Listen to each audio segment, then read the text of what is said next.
हैदराबाद में 60 लाख रुपयनि जे ख़र्च सां 2 ॾींहनि वारो सूफ़ी मेलो शुरू थी वियो आहे। सिंध म्यूज़ियम जे अहाते में सूफ़ी मेले जो इफ़्तिताह औक़ाफ़ खाते जे सेक्रेटरी ऐं सक़ाफ़त खाते जे डायरेक्टर जनरल मुनवर हुसैन मयसर कयो।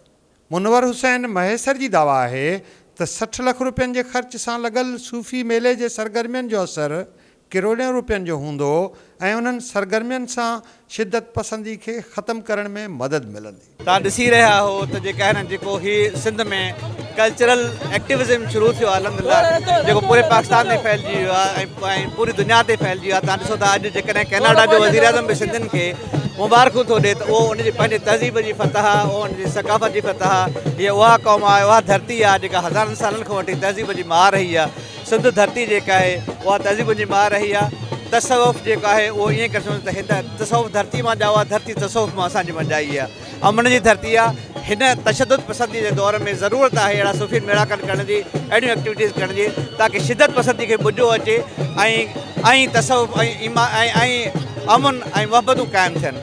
सूफ़ी मेले जो इफ़्तिताह हूअं त सक़ाफ़त ऐं तालीम खाते जे वज़ीर सैयद सरदार शाह खे करणो हो, पर हू मेले जी पहिरीं धमाल में शरीक न थियो। सक़ाफ़त खाते जे DG मुनवर मयसर खां जॾहिं इहो सुवालु कयो वियो त सर्दी जे हिननि ॾींहंनि में थियल मुख़्तलिफ़ मेलनि ते सक़ाफ़त खाते केतिरी रक़म ख़र्च कई आहे त हुन उन सुवाल जो सिधो जवाबु ॾियण बदिरां सक़ाफ़त खाते जा कम ॻणाइण शुरू कया ऐं इहा दावा बि करे छॾी त सिंध में रुॻो सक़ाफ़त खातो ई जीअरनि खातनि में शुमारु थिए थो। हिन मेले ते साईं 6 मिलियन ख़र्च थियो आहे, पर जेकॾहिं तव्हां हिन मेले जो इम्पैक्ट ॾिसंदव त मुंहिंजे ख़्याल में इहो तव्हांखे 60 मिलियन खां वधीक ईंदो। छाकाणि त ॾिसो अर्ज़ु ॿुधो, मां दावा सां चवां थो पियो त अॼु बि तव्हां जेकॾहिं इस्लामाबाद वञो था पिया, इहो सुवालु ॿिए हंधि किथे नथो थिए। बदकिस्मती आहे त असांखां सुवालु थिए थो, असां जवाबु ॾियण लाइ तयारु आहियूं। उहो इन जे करे हीअ आवाम जो पैसो आहे, आवाम जी शइ आहे, पर उनजो जेको अर्ज़ु इहो आहे, इम्पैक्ट आहे, उहो इहो आहे जेको तव्हां दुनिया में ॾिसो था पिया। मां तव्हांखे अर्ज़ु कयो जेकॾहिं प्रिंस चार्ल्स जेकी टोपी पाए ऐं चए थो त जेका सिंधी माण्हुनि खे तहज़ीब ॾींहुं मुबारक हुजे, उहो हिननि एक्टिविटीज़ जो नतीजो आहे। सक़ाफ़त खातो रोड ठहिराइण जे लाइ न आहे, सक़ाफ़त खातो नालू ठहिराइण जे लाइ न आहे। तव्हां इहो मां उहो ई थो अर्ज़ु कयां, सक़ाफ़त खातो मतिलबु टेलीफोन जा टावर ठहिण लाइ, सक़ाफ़त खातो पंहिंजी सक़ाफ़त खे वधाइण जे लाइ आहे। तंहिंजे करे ज़रूरी आहे त अहिड़े क़िस्म जी एक्टिविटीज़ थियनि। छा तव्हां इहो ॾिठो आहे त पंजाब में बि कहिड़ियूं एक्टिविटीज़ थियनि थियूं, KP में बि थियनि थियूं पियूं।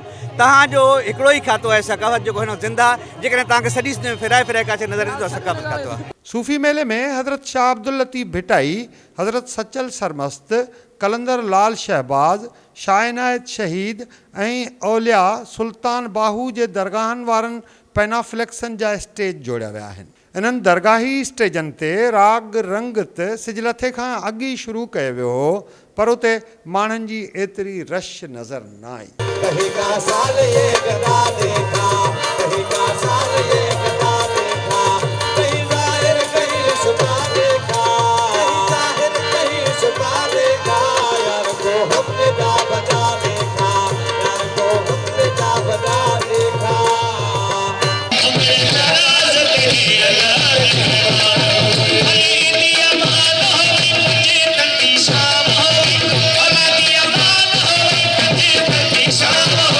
सूफ़ी मेले में किताबनि ऐं सक़ाफ़ती शयुनि सां गॾु आर्ट गैलरी बि क़ाइमु कई वई आहे, जंहिंमें सूफ़ियत जा रंग निखेरण जी कोशिश कई वई आहे। हिते सूफ़ी मेले में मुख़्तलिफ़ पेंटिंग्स आहिनि, मुख़्तलिफ़ आर्टिस्ट कमु कयो आहे ऐं किन कैलीग्राफी कई आहे, किन मुख़्तलिफ़ मज़ारुनि जो ठाहियो आहे ऐं मूं जेको ठाहियो आहे उहो अल्लाहू कैलीग्राफी मूं कई आहे।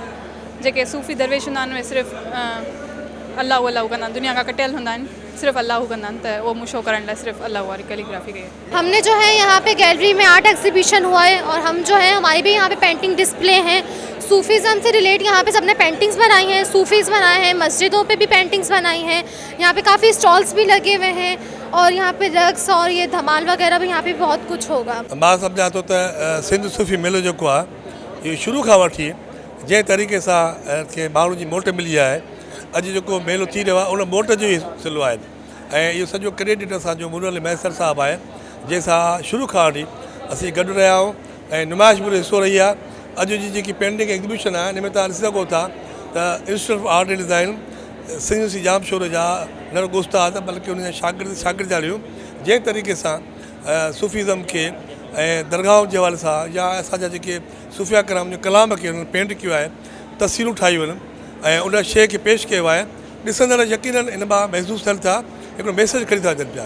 हिन शाइरी में कलाम में जेको मक़सदु आहे अवाम ताईं, उहो अमुन जो आहे, मोहबत जो आहे, रवादारी जो आहे, भाईचारे जो आहे, त पूरे दुनिया खे ख़बर पए त सिंध जो माण्हू, पाकिस्तान जो माण्हू केॾो पुरमन आहे। शाह जे रंगनि खे, शाह जी रूहानियत खे, जेके उन जा 7 रंग आहिनि, उन जूं जेके शाइरी आहे उनखे ऐं जेतिरा लफ़्ज़ उन ते ॻाल्हाइणु शायदि घटि हूंदो, छो त शाह जी शाइरी ऐं उनखे एक्सप्लेन करण लाइ ऐं सम्झा थी त असांखे उन लेवल ताईं पढ़णु घुरिजे।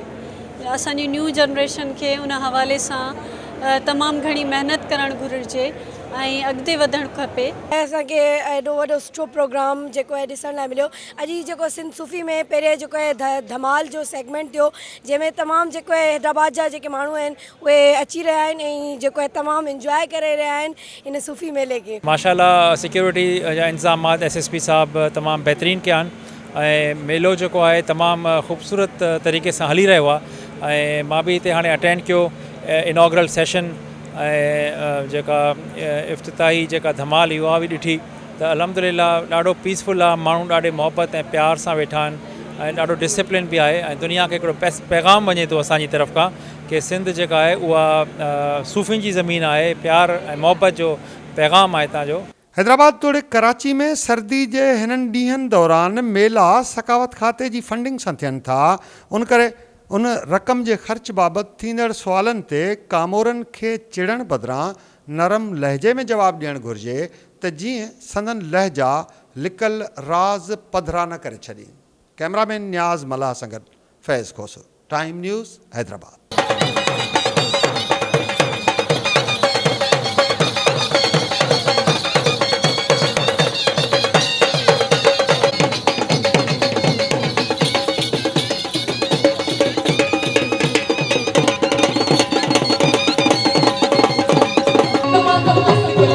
Zeki Şahbaz